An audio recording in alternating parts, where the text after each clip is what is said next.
That is Kwale County. Honored to have Honorable Ummi Bashir, CBS, who is the Principal Secretary in the State Department for Culture and Heritage in the Ministry of Gender, Culture, Arts and Heritage, of course, in this republic, or the beautiful Republic of Kenya. Perhaps not a new face to you, but a lady who's, gone to levels of making sure that we get the most and the best of our heritage. And that is the story that she brings us today. Mheshimiwa, thank you so much for creating time. Nikwambie karibu Kwale. So here we are, and of course in that celebratory mood, and we're thinking about our heroes. Just how different is it this time round compared to the previous time that we held the Mashujaa Day celebrations? So previously the heroes would not get medals, they would not get certificates, there would be no rigorous vetting. So it would be who knows who. That's how it used to be. But then we're doing things differently, where we put the advert in the newspaper, and you get all Kenyans to apply. So if I think that you're a hero, I nominate you, and then there will be calls for objection. Call for objection basically means you go and now counter. If I nominated you, probably there's some sort of integrity issues with you. So now again, you put it back to the public and they decide. So it is there's a vetting committee that decides on that. That aside, this year we are trying our best to activate the fund, the Heroes Fund, that has been inactive since the Act came into place, that is the year 2014.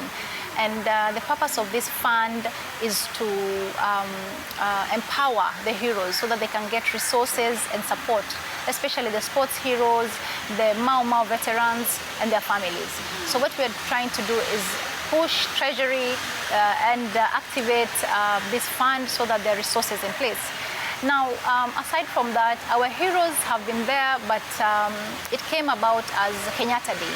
Right. What we knew as Kenyatta Day finally changed to what now becomes Mashujaa Day. And Mashujaa Day is all about our heroes, the likes of Paul Ngei, right, the likes of Achieng' Oneko and Bildad Kagia, Dedan Kimathi, and the likes, Tom Mboya. But now times are changing. Our children, our generation seems to be moving away from that, and their heroes are different people. Their role models are different people. So we're trying as much as possible in the State Department of Culture, Arts and Heritage to inculcate that in the girl child, to inculcate that in the woman in the bottom of the pyramid. We have what we call the Ushanga. Okay. The Ushanga is a bead making process and an initiative under the department, where it's basically the beads I'm wearing. Oh, they're done by our women. Okay. And there are 10 Ushanga counties who we support. Like Kipia, Garissa, and Elgeyo Marakwet joined the counties. There were 7 initially, but last year we added them to be 10, so that we can get to a more wider scale in supporting our women. Where I come from, our Gia County is a county that usually puts men on a pedestal, and the women are normally forgotten. So they have the maslaha system. Mm-hmm. The maslaha system that decides when a girl is raped, a criminal matter is in place, and men get to sit under a tree and decide on behalf of the girl, the victim, the mother, what to do, where the money will go. Like whoever the suspect or the perpetrator would bring 3 goats or 10 goats, and this would go to the man's family and the girl's family, the male, the fathers, the uncles, the brothers, and the mother and the victim, who's the girl, would not be. So it's really sad, but maslaha has been used initially in the past, but now the criminal aspect of it is being misused, where I encourage girls to go to court, families to go to court, and not settle things under a tree. Now back to the State Department of Culture, Arts and Heritage. We have the women in Lamu. They do these beautiful, beautiful kofias. The kofias usually are mistaken to be done by men. Right. They're actually sewn by the ladies. And it takes them close to 5 months, 4 months to finish one kofia because it's handmade. Yeah. So at the end of the day, the broker or the man will come to Nairobi, sell it for 45 to 50,000 Kenya shillings, while she gets 5,000 to 6,000 Kenya shillings. So it is time for our women to wake up and join these cooperatives that we have across the country. And we work with the county governments to ensure that we support these women, that we protect them so that they make a livelihood, they have food on their table, and we implement the bottom-up economic transformation agenda. Beautiful. Definitely you sitting under the heritage space, just how then does this get to influence the element of recognition of our heroes? So we try to balance it out. You see, there are different categories in the Heroes Act. The first schedule talks about 14 categories, whereby we have environmentalists, we have human rights heroes, we have sports heroes, we have philanthropists, we have statesmanship, we have education like researchers, we have indigenous and cultural heroes, and so on. So out of this, we make sure that we observe the two-third gender rule, always. So we always put that at the back of our mind because the National Heroes Council is a saga under the State Department of Culture, Arts and Heritage. And being at the helm of the State Department, I always tend to lean towards the women. And I think it's a good thing when women are given such positions. And at the end of the day, when we give the call of no objections back to the communities, they always tend to go more for ladies, funny enough. So we balance it out, and the woman is not at the losing end. Always we're at the winning end of this equation when it comes to awarding our heroes. Yeah. Right, so here we are, and we're in Kwale County. How unique for the people of Kwale this time round? Yeah, you know, the good thing about going round to the counties is that we develop and we empower different people in different counties. Last year, Mashujaa, we were in Kericho County. And the women there were telling me they have made so many cells from the Kamba carvings, the Kisi soapstones, the products that they make, and even the Ushanga. What happens is when you come to those counties, you leave money there, be it the hotel industry, be it the restaurants, be it the tuk-tuk, like Kwale where we are, the tuk-tuk business is booming because now people are getting money. And imagine going to a place like Turkana and having Mashujaa Day there. It will be epic because it was not there before in the sense that it's thanks to devolution. Devolution is what is making things change. And for us as a State Department, we have the museums. We have 35 museums and 401 sites and monuments across the country. So we try as much as possible to employ ladies so that they can make a living out of, for themselves. The curators in most of these museums are ladies, like the one in Malindi. We have the one in Mombasa for Jesus. We have ladies, so we try to empower them. And that aside, it's good to note I'm the only Muslim lady in the executive as a PS and also the CS. So sometimes I'm drawn towards minorities and I'm drawn towards empowering the people of the North and also the pastoralist community, because most of the time it is us who are sidelined in terms of education. It is us who are left behind in terms of empowerment. So where I am, it gives me an opportunity to empower the girl child, to empower not only the people where I come from, but across Kenya. I was in West Pokot the other day, and a lady there was trying to sell me a beadwork for 200 shillings. You know, I gave her more, and she was so shocked and so impressed. And I told her, your worth should always be very high. If someone is not buying, they might as well go. But she told me, you see, I need this money. At the end of the day, I need to eat. So we're coming up with a solution for that, for the market issue that we have for our products. It's called the Sana e-commerce platform. It's a marketing platform where you sell products. You can sell products all the way from Marsabit. It's online. You sell to someone in Kisumu, you sell to someone in Tanzania. And this is a product that we are very proud of as a State Department because it is an online platform. It's got linkages to eBay, to Amazon. It is a platform where there's no middleman. So the money comes to your pocket, which is what we have been campaigning on as the Kenya Kwanza government, and it is what we want. We want pesa mfukoni. So as a State Department, yeah, exactly. So when we're talking about the celebrations, always going to different counties and always have to say the calendar. set and it's very clear that this is going to a certain county. Are there any arrangements or special arrangements to make sure that then there are persons within this community Oh, yes. that are fit? Yeah, yeah. That actually it's very important because we have a steering committee. The steering committee comprises of State Department of Interior, a Ministry of Interior under the State Department of Interior, whereby Interior takes charge in terms of all the national celebrations. We have the PS for Devolution. The State Department of Devolution now comes in, it's plugged in terms of the counties. We have different, like myself, the State Department of Culture, Arts and Heritage, we are plugged in terms of music. The creative economy, where we have the dancers, the artists. So the kids who perform, the singers who perform in those particular counties, like Mzengala, for instance, we get this local talent from where we are. So when we were in Kericho, we used the artists from Kericho so that we empower them. The children, the dancers, all these are gotten from that county. Same for Kwale. We're empowering the people of Kwale in terms of music, in terms of arts, in terms of acrobats, and performing arts too. Number has reduced from last year. Naturally, we'd expect for it to go higher. Why that reduction, though not by a huge gap? That's a good question, and thank you for noticing that. You know, we want it to have value. You know, we don't want to be giving 1,000 people for the sake of it. We want it to be rare. You know, what is rare is always golden. So we're trying for it to be to reduce the numbers so that there's value addition to it. So that by next year, if we come back to 130, it's nothing to do with favorism or anything. It's more to do with the unique substance. Okay, so here we are, and we are talking about heritage, we're talking about culture, and how we get to build that, and how we get to synchronize all this for the benefit of the country. How then do you suppose that, you know, the culture and heritage aspect plays to the element of recognizing the heroes, and in terms of how the three would then sink in to make sure that then we have a best of society? Yeah.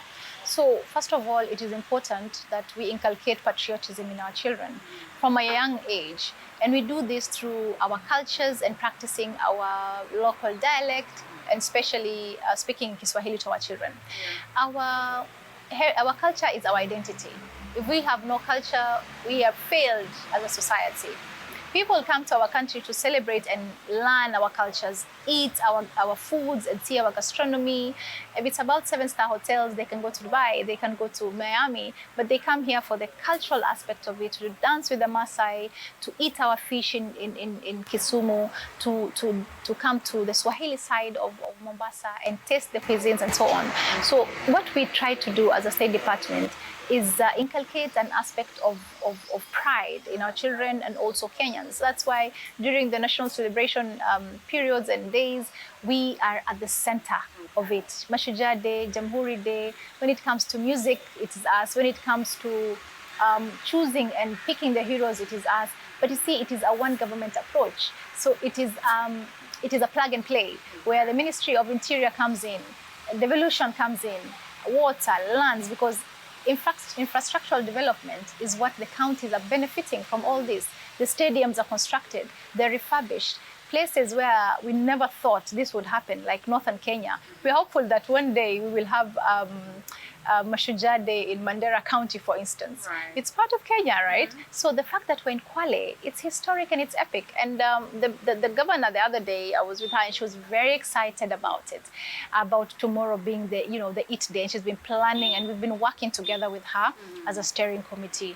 So for us, the heritage side, the art side, the culture side, all this, we nurture it through partnerships with the county governments, development partners, and also showcasing through exhibitions. Right. Yeah, showcasing through exhibitions and taking our women all the way internationally. We took them to Berlin the other day to showcase in the Burgerfest Cultural Festival, to sell their products in the Paris Olympics. We took them there. We took them to Dubai. You know, we are thinking of a big dream of our women being empowered, not just locally, but also internationally. Beautiful. And when you speak about that, and I know most of the heroes then would want to understand what next after that, how much more do I get to benefit beyond this? Now, when you speak about such programs, then it is something that is actually worth celebrating. So that's a recognition, as well as, you know, individuals that will probably feel like they are, you know, lesser known in terms of their being cultural heroes and all that. What are you doing to make sure that, like you say, everybody else is incorporated and they are well aware of what it takes to be incorporated? Yeah. So say, for instance, you have you have been awarded a hero for indigenous cultural practices. Yeah. This gives you an opportunity of accessing all our centers, like the Huduma centers. You have the national museums, the parks, the wildlife parks, and not pay as much as a normal any other person who's not a hero pays. We are now pushing that agenda in partnership and in conjunction with the other state departments, because we cannot do it alone.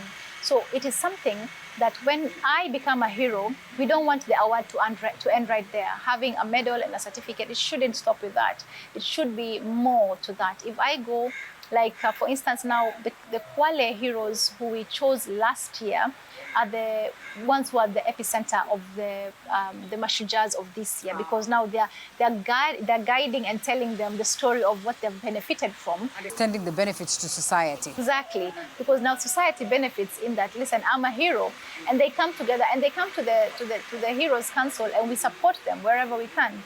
And what we are now pushing for, which is very important for us, is the fund. Once the fund is up and active, that is a place where now our heroes will benefit. Okay. All right, views. And so there's perhaps a form in which then there's documentation, and especially for those ones that are in the marginalized area. Oh yes, definitely. So why we call for a call of no objection, and for that transparency to be there, we have no gaps in making mistakes. Okay. So when you're a hero, you are indeed a hero. So the theme for this year is Boma Langu, Nyumba Yangu, Mimi ni Shujaa. Yes, and our main focus is on our affordable housing aspect of the national government, which we are moving from. Last year it was health. Right. So we keep changing so that the whole of Kenya feels what we are doing as a national government. Beautiful. And what does the future look like? I know most of the Kenyans would say we probably have beautiful ideas that we can sell to government for them to understand how best we can feed our heroes and how best we can get to appreciate them. What does the future look like? What are the plans for making this process even better? And how can the views of the Kenyans be incorporated in that? Yeah, we're looking at a situation whereby a hero will walk into a room and they'll be recognized without even introducing themselves. The Uhuru Gardens, for instance, we have a hero square at the Uhuru Gardens, and once that is opened, you will find the names of our heroes. All these names will be there. So imagine your name being inscribed as a hero in the hero square at the Uhuru Gardens. That's historic and it's epic. And it's never happened before. So these are some of the future plans that we have. A card of sorts is also another thing, more like the DL, the driving license, your identity card, the Huduma number card, which will now have an aspect of different coloring in terms of what hero you are. So it encourages us, if I'm getting those kind of benefits, if I'm walking through a national park for free, if I'm going to visit the museum for free, I would love to become a hero like you. So it becomes a sense of, if you can become a hero, then I can become a hero. So you become a better Kenyan, more patriotic, more giving, more kind, and more of an environmental conservatist, so to speak. All right, as we come to a close, just how much are we investing or getting ourselves into the space of partnership, especially with, say, the cultural organizations, you know, within and sometimes without. And I know you've spoken about even sending these women to Berlin or to Dubai just so they can explore. How much are we extending that in terms of even involving the private sector? Yeah, so we've had partnerships before. We've had Unilever partner with us in what we call the Kenyan dress. That was the year 2004. But as we speak, we have now gone further into deep partnerships, especially on cultural matters, with UNESCO. We have development partners. We have, what do you call it? We have the embassies themselves. We are having serious MOUs and agreements between ourselves and different embassies. So for especially the museum, we have exhibition exchange programs whereby the Oman, for instance, have a part of our museum where they exhibit and showcase the different cultures, and the same for us in the museums in Oman. So the same for cultural practices. So for us, our heroes don't just end here. Our women are also serious heroes in this world. Being a mother, being a breadwinner sometimes, looking for livelihoods and being at the top of your game is not an easy thing. So what we do is empower these women by giving them a platform to showcase and sell their products. Like right now at the Sekenani Gate in Narok County, we're coming up with a state-of-the-art curio mall where our women who sell the ushangas don't have to run after the tourists when it's raining, when it's sunny, and try to sell them through the van's window. But we're coming up with a state-of-the-art mall where there's a dignified environment for our women to sit down, sell, and the tourists can walk in, park their vans, come in, have a cup of tea, and buy the products and experience the Kenyan story of the Maasai women. Beautiful. Mheshimiwa, thank you so much for speaking to us. As we come to a close, I want you to look at that camera and speak to the Kenyans today. There's been this feeling that we don't celebrate our own as should be. There's been this feeling that those ones that are related to those ones that will be considered heroes do not get to enjoy the benefit of this. I had a sitting the last time with the daughter of fallen hero Dedan Kimathi.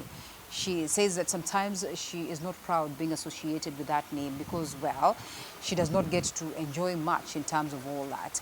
Would you please speak to the Kenyans and assure them that moving forward, perhaps this feeling that our heroes are not being celebrated as should be is slowly becoming a game of the past? Our heroes are of utmost importance to us as a national government. The National Heroes Act of 2014 will support and ensure that the fund is activated, because without our heroes, without our Kenyan heritage and our story, we would not be celebrating Mashujaa Day today. And thanks to our past heroes, we as a State Department promise to ensure that the fund is activated so that relatives and family members of our past heroes who were celebrated in this country benefit. Honorable Ummi Bashir, CBS, the Principal Secretary in the State Department for Culture and Heritage in the Ministry of Gender, Culture and the Arts and Heritage in the Republic of Kenya. Asante sana for speaking to us as well. Back to you, appreciating you and equally saying that we wish you nothing but the best.